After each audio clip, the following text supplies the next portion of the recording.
Hello all traders, hopefully सब लोग ठीक होंगे। अच्छा, हमारे एक दोस्त ने बड़ा ही अच्छा क्वेश्चन किया, हमारे प्राइवेट क्लब मेंबर हैं। एंड फर्स्ट ऑफ ऑल मैंने सोचा कि उसको वॉइस नोट में एक्सप्लेन करूंगा, बट लेना आई थॉट कि क्यों ना उसको विजुअली एक्सप्लेन कर दिया जाए, क्योंकि क्वेश्चन इतना अच्छा था and I really love those people जो कि क्वेश्चन इस तरह से करते हैं एंड जिनको लर्निंग का शौक़ है, जो सीखना चाहते हैं और सीख के फिर काम करना चाहते हैं। तो मुझे वो लोग ज़्यादा अच्छे लगते हैं बजाय इसके कि जो सिग्नल के पीछे भागते रहते हैं और कहते हैं यहाँ से बाय कर लें, सेल कर लें, यहाँ से बाय कर लें, सेल कर लें। एक और दोस्त ने कहा कि ठीक है, मुनाफा नुकसान ये सब चीज़ें साथ साथ चलती हैं, but the main and very important thing is कि किस तरीके से हम इस चीज़ को सीखें, हम इसको डिकोड करें। ठीक है, तो बहुत ही अच्छी बात लगी ये भाई के जो भी इस तरह के क्वेश्चंस आएंगे, आई विल ट्राई कि मैं उनको विजुअली एक्सप्लेन कर लूँ, इसलिए मैंने इसको यहाँ पे विजुअली ले आया हूँ। तो सबसे पहले हम इनका क्वेश्चन सुनते हैं, क्वेश्चन बहुत इंपॉर्टेंट है। जब मार्केट अपने टेक्निकल चल रही होती है तो एकदम से जब कोई न्यूज़ या कोई सीपीओ डाटा वगैरह जब आता है तो मार्केट को तो फंडामेंटल के हिसाब से एकदम से मूव करनी चाहिए थी।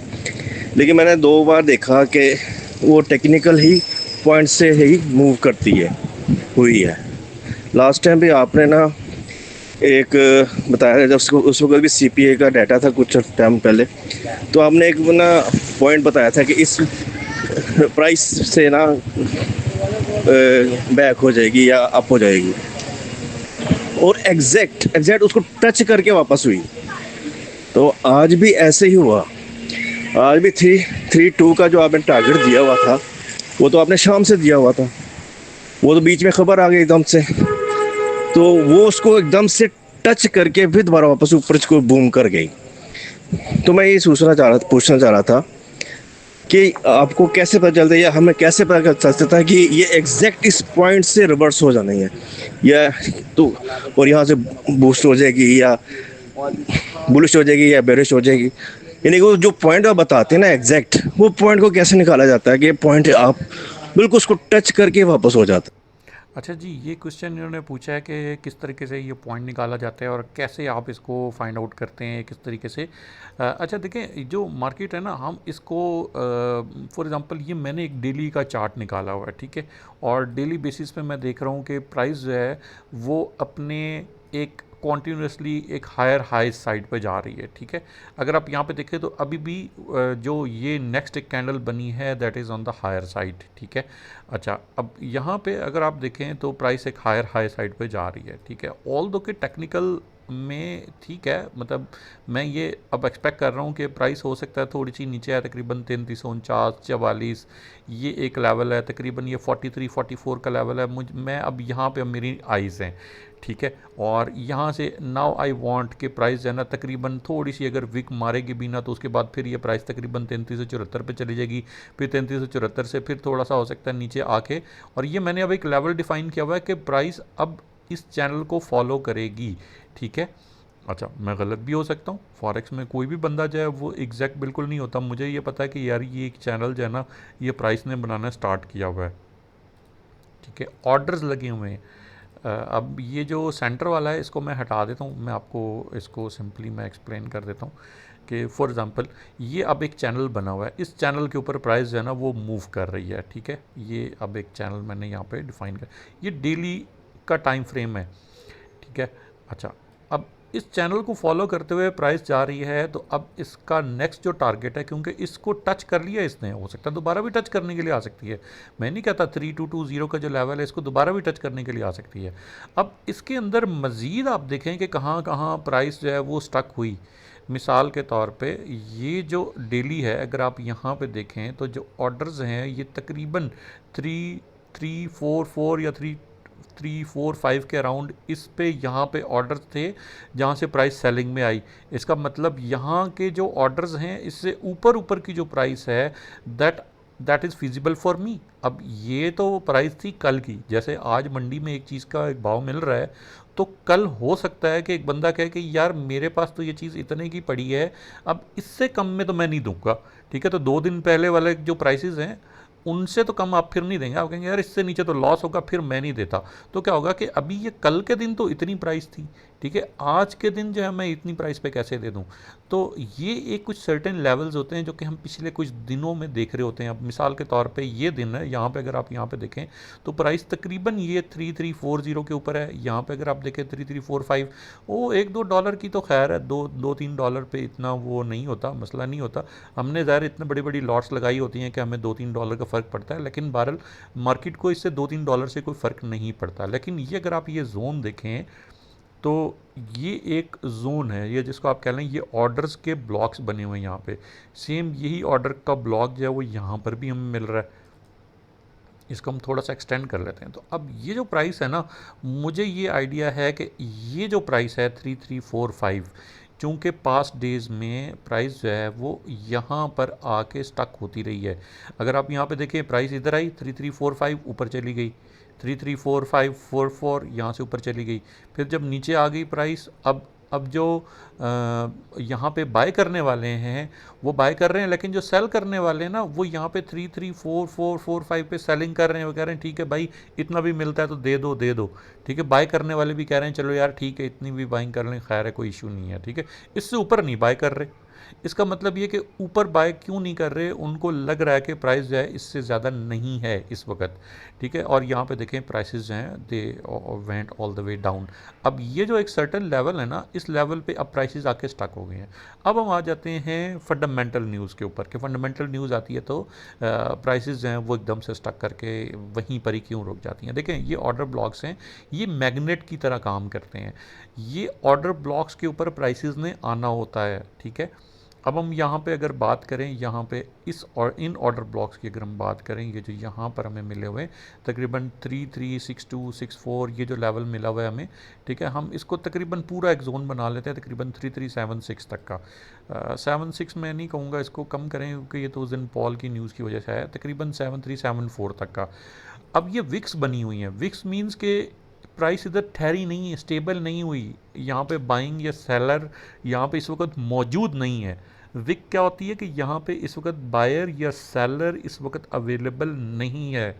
ठीक है, ये होगी, ये डील ख़त्म हो गई। यहाँ पे ना कोई बाय कर रहा है ना सेल कर रहा है। हाँ, एक टाइम पे कोई बंदा बाय या सेलिंग यहाँ पे कर रहा था, लेकिन जो बॉटी है इसका मतलब होता है कि बायर या सेलर इस वक्त यहाँ पे मौजूद है।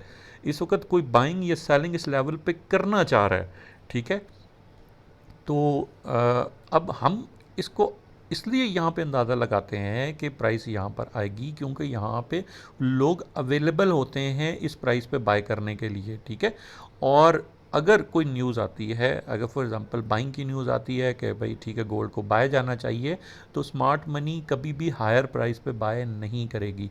वो आपने देखा होगा कि एग्जैक्टली न्यूज़ से पहले या तो प्राइस नीचे जाती है या ऊपर जाती है। ठीक है, ऑल दो के एब्रप्ट ये कोई भी नहीं जानता होता, इवन स्मार्ट मनी भी नहीं जानती होती। खैर, हमने उनको फॉलो ज़रूर करना होता है, बट वो मार्केट को मूव करवा रहे थे। जब भी स्मार्ट मनी आती है मार्केट मूव कर जाती है। ठीक है, तो स्मार्ट मनी के साथ ही हमने मिलकर चलना होता है। तो हमें ये आइडिया है कि इन ऑर्डर ब्लॉक्स पे स्मार्ट मनी का ऑर्डर यहाँ पे पड़ा हुआ है, दे आर बाइंग इट।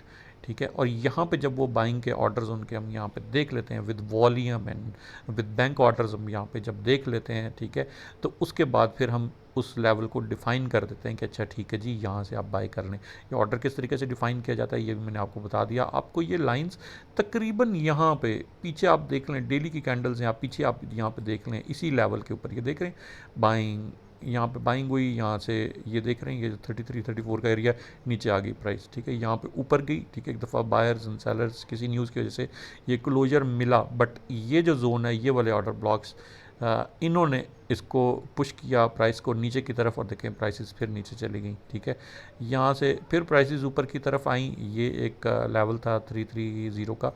खैर, क्योंकि हम दो ऑर्डर्स ऊपर की बात कर रहे हैं, हम इनकी अब नीचे वालों की बात नहीं करते। यहाँ पे अगर आप देखें तो प्राइसेस जो हैं वो यहाँ पे इसी सेम लेवल पे नीचे आके फिर ऊपर जा रही हैं और यहाँ से रिजेक्ट होकर नीचे आ रही हैं। ठीक है, तो ये जो अगर आप देखें इस जोन के अंदर बार बार प्राइसेस आ रही हैं, इसका मतलब ये कि लोग इन प्राइसेस के ऊपर एग्री करते हैं, इन प्राइसेस को ज़्यादा एग्री कर रहे हैं। ठीक है, कुछ लोग यहाँ पे इसको नीचे लेके जा रहे हैं, कुछ जो बुल्स हैं यहाँ से प्राइसेस को ऊपर लेके जा रहे हैं, but they are indecisive at this point. यहाँ पे प्राइसेस फिर आ जाती हैं। अच्छा, अभी इसको हम थोड़ा सा वीकली में ले जाते हैं, वीकली में ले जाके और इसको हम यहाँ पे अब देख लेते हैं कि वीकली पे क्या स्टे बैक कर रही हैं प्राइसेस यहाँ पे? अब वीकली पे हम आ जाते हैं, यहाँ पे देखें प्राइसेस तकरीबन इस रेंज में आके यहाँ पे स्टे की हुई हैं, ठीक है। ना बायर्स हैं ना सेलर्स हैं, मतलब यस ठीक है, सेलर्स का थोड़ा सा प्रेशर वीकली में ज़्यादा है, बट ये है कि इनडिसीजन है, ठीक है। People are not staying on the down prices and people are not staying on the higher prices. वो आके रुके कहाँ पर हैं? एक मॉडरेट प्राइसेस के ऊपर यहाँ पे आके रुकें। अब प्राइसेस को हाई साइड पे लेके जाना है या लो साइड पे लेके जाना है, ये बायर्स पे डिफाइन करता है कि इन्वेस्टर्स कितने आते हैं, कितना मज़ीद बाय करते हैं, ठीक है। जितनी ज़्यादा बाइंग होगी प्राइसेस उतनी ज़्यादा ऊपर जाएंगी, और जितनी ज़्यादा सेलिंग होगी प्राइसेस उतनी ज़्यादा नीचे आ जाएंगी। अब वो इकोनॉमिक फैक्टर्स भी उस पर, टेक्निकली मार्केट कोई नहीं मूव करती है, ठीक है। टेक्निकली तो हम सिर्फ देख रहे होते हैं मार्केट किधर जानी है, एक्चुअल में तो फंडामेंटली ही मार्केट मूव करती है। बट उसके अंदर हमने सिर्फ चूँकि चार्ट को देखना है, और चार्ट को देख के हमने डिफ़ाइन करना होता है कि यहाँ पर वॉल्यूम आ रहा है, यहाँ पे बायर्स अवेलेबल हैं, सेलर्स अवेलेबल हैं। तो चार्ट से बैठ के थोड़ी देर जब बातें करते हैं तो इस चीज़ का अंदाज़ा हो जाता है कि अच्छा जी ये लेवल कौन सा हमें मिलेगा, तो अब यहाँ से हमने बाइंग करनी है। फॉर एग्जांपल मेरा लॉन्ग टर्म एक टारगेट है, and for long term target I want to buy, और वो लॉन्ग टर्म टारगेट मेरा 3150 का है, ठीक है। ये मैंने एक लेवल डिफाइन किया हुआ है 3150 का। ऑल दो कि मुझे ये भी आइडिया है कि प्राइसेस थोड़ी नीचे जाके तकरीबन यहाँ पे 3120 के लेवल पे भी आ सकती हैं, ठीक है। लेकिन मैंने 3150 का एक सेफ टारगेट रखा है जिसमें मैं बहुत बड़ी लॉट्स नहीं लगाऊंगा। हाँ, थोड़ा सा नीचे आता है डीसीए करूँगा, और यहाँ से नीचे तकरीबन 3110 पे मैं इसका स्टॉप लॉस सेट करूँगा कि 3110 पे अगर कोई डेली कैंडल नीचे आके क्लोज हो जाती है तो देन मैं फिर उसको लॉस को कट कर दूंगा। आई विल एक्सेप्ट कि हाँ जी मेरा लॉस हो गया। अच्छा, अब लेकिन मैं लॉन्ग टर्म होल्डिंग के लिए यहाँ से रखूँगा। अब ये इसमें ऐसा नहीं है, देखें अब कितने वीक्स गुजर चुके हैं, 1 2 3 4 5 6 7 8 9 9 वीक्स ऑलमोस्ट गुजर चुके हैं, तकरीबन 2.25 महीने गुजर चुके हैं। But I am waiting for that, I am not taking any abrupt entry. मैं इसमें कोई ऐसी हमाकत नहीं करूँगा कि मैं यहीं से बाय कर लूँ, लॉन्ग टर्म की बात कर रहा हूँ, ठीक हो गया। तो ये कुछ बीच में बातें थी that I wanted to clear with the order blocks and with the levels, जो कि मैं आप लोगों को बता रहा था कि ये वो लेवल्स होते हैं जिनको हम प्रॉपर्ली डिफ़ाइन करते हैं कि अच्छा ठीक है यहाँ पे लोग। अब हमने फाइंड आउट कहाँ पे करना है, हमने इसको फाइंड आउट इस तरीके से ही करना होता है प्राइसेस को। जब लोअर साइड पे आए, अब हमें नज़र आ रहा है कि प्राइस एक ट्रेंड में चल रही है and people are not going to stay here, यहाँ पे जो सेलर्स हैं वो स्टे नहीं करेंगे, यहाँ पे मज़ीद सेल नहीं करेंगे, तो हम यहाँ से बाय करते हैं विद बायर्स, ठीक है। और जिन्होंने ऊपर से यहाँ से बाय किया होता है तो वो लॉस में होते हैं डेफिनेटली, या तो उनका अकाउंट यहाँ पे आके ब्लो हो जाता है। आप फ़ायदे में कब रहते हैं? जब आप लोअर साइड से बाय करें। जो बिल्कुल स्मार्ट मनी है ना, उसने यहाँ से बाय किया होगा या थोड़ा सा ऊपर यहाँ से बाय किया होगा, ठीक है। तो ये एक बाइंग जोन है, जो यहाँ से बाय किया होगा जिसने, वो प्रॉफिट में रहा होगा। क्योंकि अब देखें यहाँ पे तो कोई सेलर अवेलेबल नहीं है, यहाँ पे कोई बायर भी अवेलेबल नहीं है, ये तो एक विक बनी। अब if you have got this point, यहाँ पे नहीं भी अगर आपने बाय किया, यहाँ से थोड़ा ऊपर भी कर लिया है, तो you have got a very good amount of profit. यहाँ तक अगर मार्केट ने मूव किया है तो आप बहुत अच्छा प्रॉफिट कमा चुके होंगे। Hopefully I have made this clear. Thank you very much, take care, अल्लाह हाफ़िज़।